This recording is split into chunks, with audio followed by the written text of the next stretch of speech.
We're rolling anytime. All right. Good morning, and thank you for joining me today. I'm Janice Jackson, CEO of Chicago Public Schools, and I'm joined by Chief Officer for our education team, Latanya McDade, as well as principals from across the city. We have Jackie Manoni, who's the principal of Day Diego in Humboldt Park. We have Ms. Walker, who's the principal of Crown in North Lawndale Little Village. Sharon Travis, who's the principal of Thorpe on the southeast side. Tiffany Tillman, principal in East and West Garfield Park at Melanie STEM Academy. And finally, Jimmy Lugo, principal of Stowe Academy in the Humboldt Park community. Today, I'm here to discuss what is a uniquely challenging moment for Chicago Public Schools, as well as our city, and quite frankly, the entire country. We made the decision to temporarily suspend meal distribution sites today, keeping the primary focus in mind of the safety for our families and our students. The decision was made to temporarily suspend meal distribution today out of an abundance of caution. It is important to note that while meal pickup is not possible, today we are proceeding with 18,000 meals that will be delivered to families that were previously scheduled. We also encourage families to contact our hotline at 773-553-KIDS if there are any food emergencies. We have food on hand to be delivered to students and families if they are in need. Again, that number is 773-553-KIDS. We're closely monitoring this situation, and it is our goal to be able to open grab-and-go meal sites tomorrow. We will keep you posted as things emerge and a decision is made. I will now take any questions that have been submitted for our team. I'm going to read the questions. Nader Issa from the Chicago Sun-Times. Are you concerned there are families who won't have access to food today in an especially difficult time and while remote learning continues? I think the first thing that's important to note is that we already have 18,000 meals that are scheduled to be delivered today, and we still have our hotline being staffed, and we're fielding calls as they come in. Right now, those requests are manageable, but we do have additional food on hand that can be delivered if needed. As far as remote learning, I think that now more than ever, our students need their teachers. We believe that our teachers will exercise the right amount of autonomy and authority to engage with students today in a manner that they deem appropriate. We want to make sure that whatever we're doing, we can ensure the safety of our staff. We can deliver a remote learning program safely today. We did not feel that we were able to do that for food distribution, which is why the decision was made. We will continue to monitor the events of the day and make a decision and inform our families as soon as possible. The next question is from Cassie Walker-Berg from Chalkbeat. After the Van Dyke trial in the case of the killing of Laquan McDonald, educators were asked to stay neutral in their discussions with students, a recommendation that was criticized. What guidelines are you giving teachers now in the wake of the George Floyd killing, and does the advice to stay neutral stand?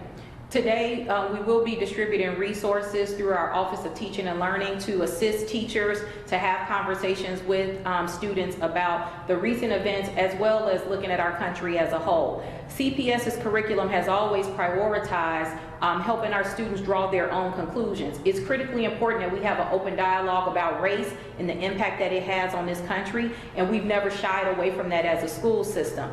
It is our job as educators to make sure that we're presenting students with all of the information and all of the facts and helping them to draw conclusions about what's going on around them. Our students are smart. They know what they see. They can draw their own conclusions, and I think teachers are suited to have those discussions. We will be providing materials for those who think they need additional support and resources in order to do that, but our stance is as it always is. We're here to educate students, and we're going to do everything within our power to make sure they have all of the facts so that they can draw their own conclusions and have a place to talk about these issues. Another question from Nader Issa from the Chicago Sun-Times. Did concern about food worker safety play into this decision, and was the call made by CPS leadership or the mayor? Yeah, I made the decision to temporarily halt food distribution today for one reason and one reason only. I was concerned about the health and safety of our employees who work in the schools. That's why I'm joined here by principals who throughout the day have been sharing their insights about what is going on in the schools, and we made a decision based on health and safety. I can tell you, I live in these communities, the communities that have been shown on TV over the past few days, so I know I have a good gut sense about the safety, and our goal is to make sure any program that we're implementing is done with that in mind. I wouldn't be able to live with myself if something happened to a student or a family member while they were trying to go and get food. We understand that food is a basic need, which is why CPS has distributed over 12 million meals since the pandemic occurred, and we look forward to getting back to doing that. But out of an abundance of caution, this decision was made. I made the decision, and I think it's the right decision. Another question from Nader. How many families are previously signed up for home delivery, and what's the district's daily capacity for delivery?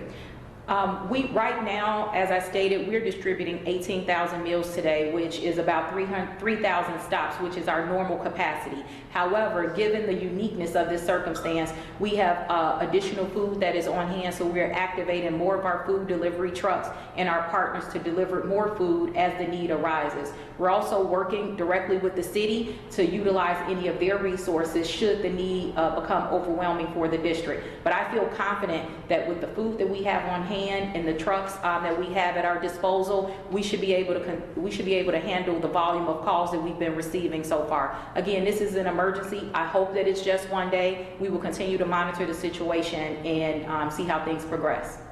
The next two questions are from Sarah Carr from WBEZ. Did CPS know the food depository was going to be closed today, and whether that factored into the decision at all?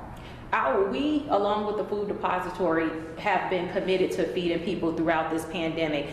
We recognize that there are a lot of places such as supermarkets, the food depository, and other places where people typically get food that are not accessible.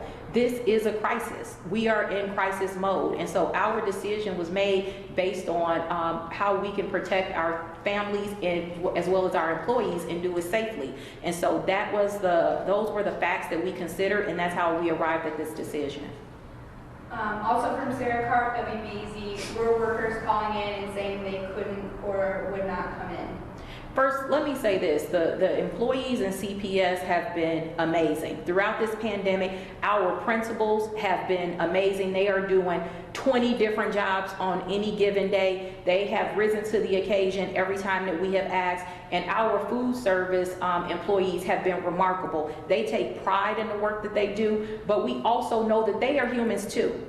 They have to be protected. They have families that they need to take care of. And as a leader in this district and somebody, like I said earlier, who actually lives in the communities that we serve, I feel strongly that if we're going to make decisions about the safety for people working downtown, we need to also be making sure we're keeping the people working in the community safe. We did not feel that it was safe as of yesterday, and this decision was made. I'm hoping that with all of the resources that are being deployed, we will be in a different position tomorrow, but the goal always is safety. We will go above and beyond, but we have to be able to guarantee the safety of our employees first and foremost.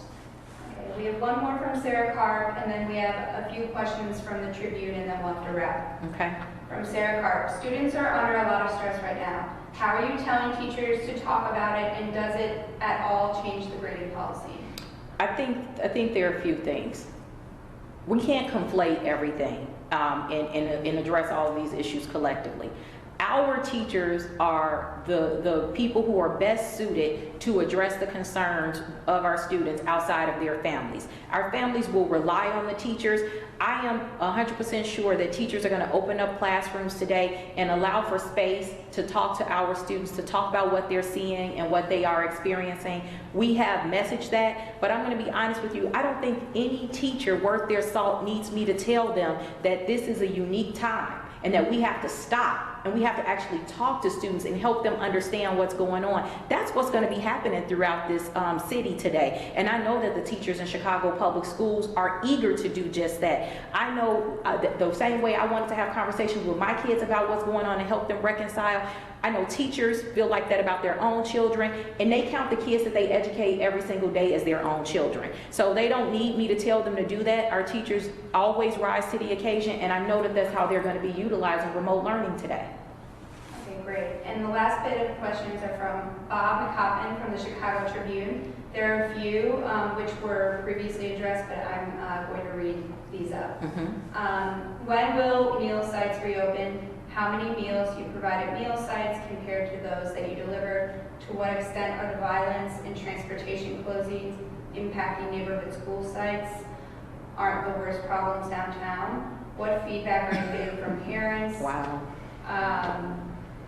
And is this strictly lunch or breakfast and lunch? That was a lot. I think we have addressed many of those, but let me just say a few things. Again, ensuring that our employees were safe was of primary importance to me. People have seen images of what's happening across this city. A lot of attention has been paid to what's happening in the downtown area for a variety of reasons. I'm concerned about what's happening all across this city. Our students and families live in all 78 of the communities across Chicago, and it is critically important that every single one of our families and our students, that they feel safe. And we have an obligation to make sure that they feel safe in their communities, that they feel that it's safe enough to leave their home and walk to the schools. Many of our students are walking alone. We don't have safe passage workers out there. We don't know if there's enough police coverage in every area. So my job is to make sure that people are safe, and that's how we arrived at the decision that we made today. I think that to say that the issues that this city is facing are concentrated in one area is just misleading. There are issues that we're trying to address throughout the city, and we will continue to address those as needed. But again, there is a huge need in the communities, and we're doing our best to address that. With regard to meals, I just want to continue to reiterate that we're scheduled to deliver 18,000 today. We have capacity to do far more, and we've activated all of our resources to do that. Any family who is in a position where they need food today can simply call 773-553-KIDS, and we will make sure that you have the necessities that you need today. Again, that number is 773-553-KIDS. Thank you. All right, thanks.